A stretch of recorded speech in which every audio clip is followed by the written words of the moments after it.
యేసు ప్రభుని నమ్మిన వానికి, యేసు ప్రభు మార్గంలోకి వచ్చిన వానికి దేవుడు ఇవ్వబోతున్నటువంటి నిత్య స్వాస్థ్యం అంత తేలికైంది కాదు, చాలా ఉన్నతమైంది, శ్రేష్టమైంది.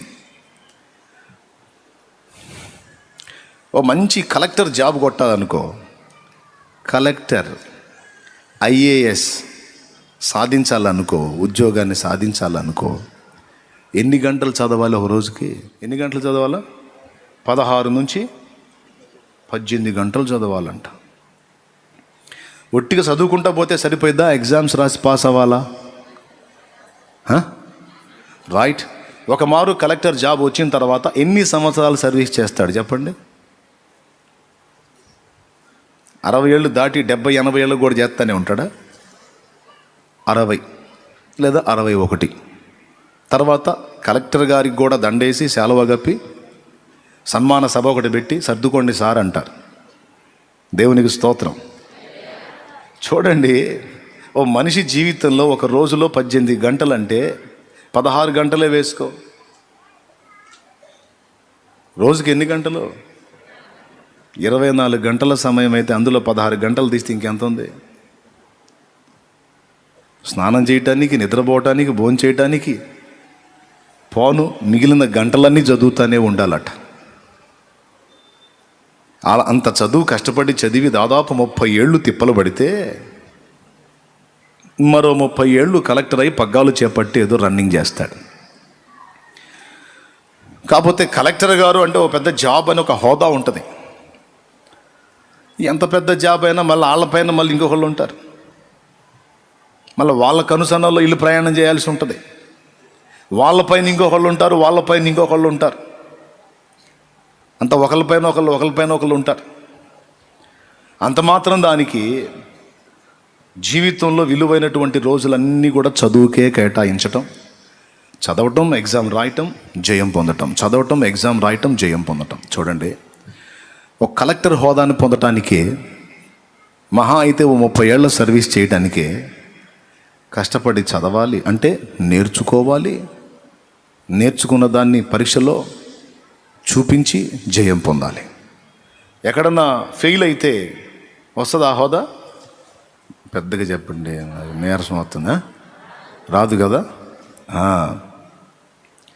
కాబట్టి ఎక్కడ ఫరక్ పడకుండా, ఎక్కడ ప్రాబ్లం రాకుండా అన్నీ వరుసగా జయించుకుంటా. ఇంత కష్టపడితే 30 ఏళ్ళ. చూడండి, అది కూడా దేశం మొత్తానికి అవుతాడా? రాష్ట్రం మొత్తానికి అవుతాడా? ఓ జిల్లాకు అవుతాడా? పెద్దగా చెప్పండి. ఓ జిల్లా. దీనికే ఇన్ని ఎగసాట్లు ఉంటే, దీనికే ఇంత పరీక్ష ఉంటే, రేపు యేసయ్య దగ్గర మనం పొందబోతున్న స్వాస్థ్యం ఇందాక చెప్పాడుగా, ప్రతి వానికి ఇచ్చుటకు జీతము నేను తీసుకొని వస్తున్నాను, అందరికీ జీతం నా దగ్గర ఉందని. ఆయన ఇవ్వబోతున్నటువంటి ఆ నిత్య స్వాస్థ్యం యొక్క విలువ, దాని యొక్క స్థిరత్వం మీకు తెలుసా? అది ఇక అంతము లేని రాజ్యం. ఏ కహానీ నై, ఇది కథ కాదు. భూమి మీద మనం జీవిస్తున్నామే ఈ మాయలోకంలో, మాయ ప్రపంచంలో, ఇది కథ, ఇది కళ. అదృశ్యంగా ఉండి, మరుగున ఉండి దాచిపెట్టినటువంటి స్వాస్థ్యం ఏదైతే ఉందో అది నిజం. కాకపోతే మరి ఏముందండి, ఎంతమంది వ్యక్తులు మనతో జీవితాన్ని ప్రారంభించారు? ఏరి మరి నువ్వెంతో ప్రేమించిన మీ నాన్న, నిన్నెంతో ప్రేమించిన మీ నాన్న ఈరోజు ఉన్నాడా? పోనీ జీవితం మొత్తంలో ఈ భూమి మీద ఉన్నంత వరకు ఎప్పుడైనా మళ్ళీ నీ దగ్గరికి వచ్చి, అమ్మాయి ఎట్లున్నావమ్మా, అబ్బాయి ఎరా ఎట్లున్నావు అంటాడా? నువ్వు కోల్పోయిన నీ తండ్రి. చెప్పండి. నువ్వెంతో ప్రేమించావు అమ్మని, అమ్మ నిన్నెంతో ప్రేమించి రెక్క కింద దాచుకుని కాచుకుంది. అనుక్షణం నీడలా వెంటాడి, మా జాగ్రత్త తల్లి, ఎలా ఉండాలి, ఎలా ఉండాలి, ఎలా ఉండాలమ్మా అని నేర్పుకుంది. దుష్టుల దాడి నీ మీద జరగకుండా కంటిపాప వాళ్ళే కాచుకున్న అమ్మ ఈరోజు ఉందా? కొంతమంది తల్లిని కోల్పోయిన పిల్లలు ఉన్నారు. జీవితం మొత్తంలో మళ్ళీ ఎప్పుడైనా అమ్మను చూడగలవా ఈ భూమి మీద ఉన్నంత వరకు? ఎరా అబ్బాయి ఎలా ఉన్నా నాన్న, తింటున్నావంట్రా అని అమ్మ ఎప్పుడన్నా వచ్చి నీతో అనగలిగే అవకాశం ఉందా? అరే రే.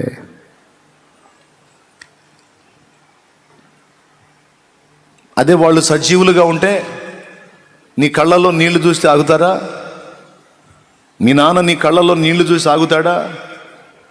ఎంత బలహీనుడైనా అసమర్థుడైనా నువ్వు ఏడిస్తే నాన్న తట్టుకోలేడు. ఏమైందమ్మా అని 100 మందిలో ఉన్న నీ ఏడుపు స్వరం మీ నాన్నకు గుర్తు.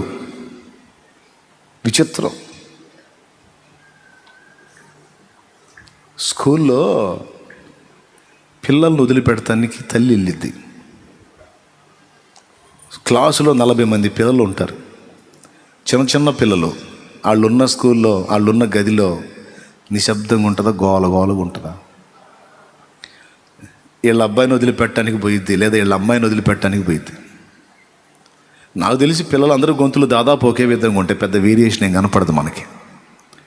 అప్పటికే బలవంతంగా తల్లులు తీసుకొచ్చి కూర్చోబెట్టిన పిల్లలు కేకలేస్తుంటారు, ఏడుతుంటారు, గీ అంటుంటారు, బ్యా అంటుంటారు. ఆ గదిలో, తరగతి గదిలో గోల గోల. అంత గోలలో ఈమె వెళ్ళి వదిలిపెట్టిన తన కుమార్తె తల్లి వెళ్ళిపోతుంటే, తల్లి తరగతి గది టర్నింగ్ తిరిగి అవతలికి వెళ్తే ఇక్కడ ఉండి ఏడ్చిన ఏడుపు స్వరం విని అల్లంత దూరం వెళ్ళిన తల్లి మళ్ళా పరిగెత్తుకొచ్చింది. నాకు ఆశ్చర్యం ఏంటో తెలుసా? పిల్లలు అంతమంది కలిసి గోలగోల చేస్తున్నారు కదా, ఇన్ని గోలలలో తన బిడ్డ స్వరాన్ని ఆ తల్లి ఎలా గుర్తుపట్టింది? ఒక ఆశ్చర్యం. కానీ నిజమే అది. మీరు ఒప్పుకుంటారా, ఒప్పుకోరా? 10 మంది పిల్లలు కలిసి ఆడతా బజార్లో గొడవ చేస్తుంటే ఏదన్నా దెబ్బ తగిలి మీ వాడు కేక పెడితే నువ్వు ఎంత దూరంలో ఉన్నా, చాలా దూరంలో ఉండి కూడా లైట్గా ఎక్కడో గాలికి వినబడ్డ ఆ వాయిస్ను బట్టి పరిగెత్తుకొని పోలేదా?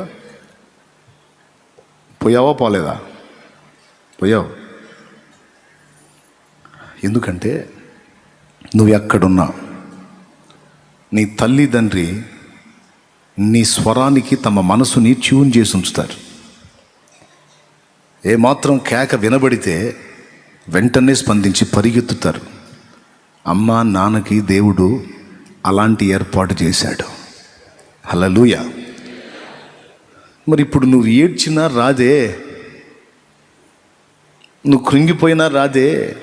అదే అమ్మ సజీవంగా ఉంటే నీ కళ్ళల్లో నీళ్లు చూస్తే దగ్గరకు వచ్చి నిన్ను కౌగిలించుకొని, ఏడవకమ్మా, ఏం కాదులేమ్మా, మేలు జరిగిద్దిలేమ్మా, అదిలేమ్మా, ఇదిలేమ్మా అని 100 మాటలు చెప్పి నీ కన్నీళ్లు తుడిచి నిన్ను హక్కును చేర్చుకొని ఆదరించి ఓదార్చి ధైర్యపరిచి అన్నం పెట్టుద్ది అమ్మ. ఏది ధైర్యం చెడి కృంగిపోయి ఏం చేయాలో అర్థం కావట్లేదు నాన్న అన్నప్పుడు దగ్గరకు వచ్చి, ఏందయ్యా ఎందుకురా భయపడతా? అప్ప అయితే ఏందంట, అమ్మేద్దాం లేపో, ఆ పొలం అమ్మేద్దాం పో, ఈ స్థలం అమ్మేద్దాం పో, లేకపోతే ఉన్న ఇల్లు అమ్మేద్దాం పోరా, అయింది. దానికోసం అన్నమ్మ అనుకుని కూర్చుంటారా? లే, నాకు తెలిసినవాడు ఉన్నాడు, నేను పోయి అడుగుతావా, అడిస్తాడు, డబ్బులు ఇస్తాడులే, పోరా కడదాం పోరా, లే అన్నది పో, ఎవరా నువ్వు అంట. నాన్న భరోసా నానుంటే ఎంత ధైర్యమో, ఎంత ఆదరణో. వాళ్ళు ఏం చేయకుండా బలహీనులుగా ఉండ మంచంలో కూర్చున్నా సరే నాన్న ఉన్నాడు, ఒక ధైర్యం కొడుక్కి. కాదా, అవునా? బాధ్యత లేని తల్లుల గురించి, బాధ్యత లేని తండ్రుల గురించి నేను చెప్పట్లా. కొంతమంది ఉంటారు, 100లో 10 మంది దాకా నీచులు ఉంటారు. నీచులు పిల్లల్ని పట్టించుకొని తండ్రులు, పిల్లల్ని వదిలేసే తల్లులు ఉంటారు. నీచులు 10 మందిలో 100 మందిలో 10 మంది, 10 మందిలో ఒకళ్ళు. వాళ్ళ సంగతి నేను చెప్పట్లా. పిల్లల్ని ప్రేమగా చూసుకునేటువంటి తల్లిదండ్రుల గురించి నేను మాట్లాడుతున్నా. ఈ లోకపు నటన నిజమా కాదా, ఇది మాయా కాదా అన్నది మీకు క్లారిటీ ఇవ్వటానికి చెప్తున్నా నేను. నీ తల్లిదండ్రి ఉన్నారే, వాళ్ళని గల్ల తల్లిదండ్రికి వీళ్ళు పిల్లలు. వాళ్ళు పోయినప్పుడు వీళ్ళు బాధపడ్డారు, వాళ్లకు నువ్వు బిడ్డవి. ఈరోజు వాళ్ళు పోయి నిన్ను ఉంచారేడా? శేషమే మిగులుతుంది, అసలు వెళ్ళిపోతుంది. ఎక్కడ బ్రదరో?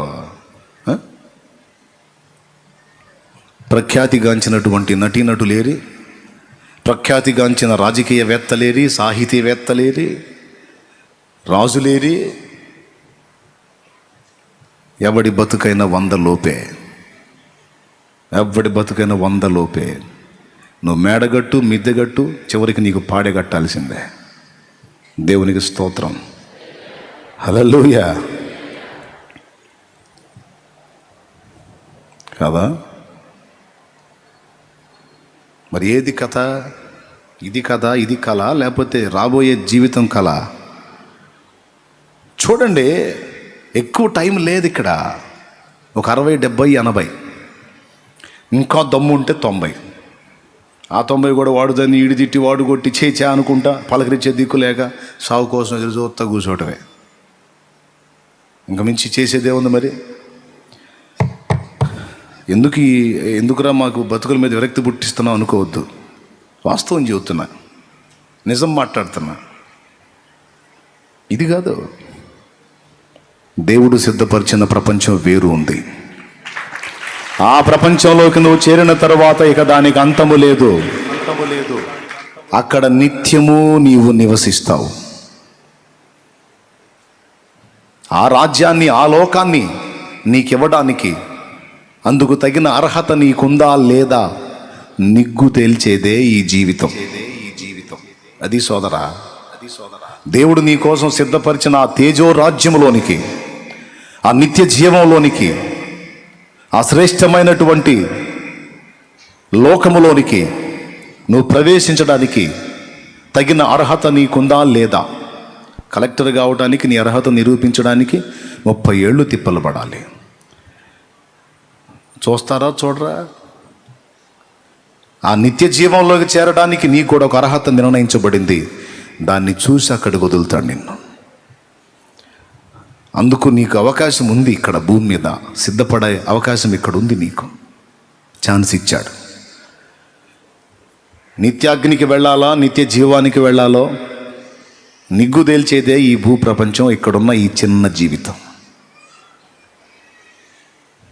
కొన్ని సంవత్సరాలు ఇక్కడ నిన్ను ఉంచి, ఇక్కడ పరీక్షలో నువ్వు పాస్ అయితే అక్కడి లోకానికి నువ్వు చేరడానికి ఇది యోగ్యత పరీక్షింపబడే స్థలం. యోగ్యులుగా నిన్ను చేయడానికి సిద్ధపరిచిన స్థలమే భూమండలం. భూమి మీద ఈ చిన్న జీవితం.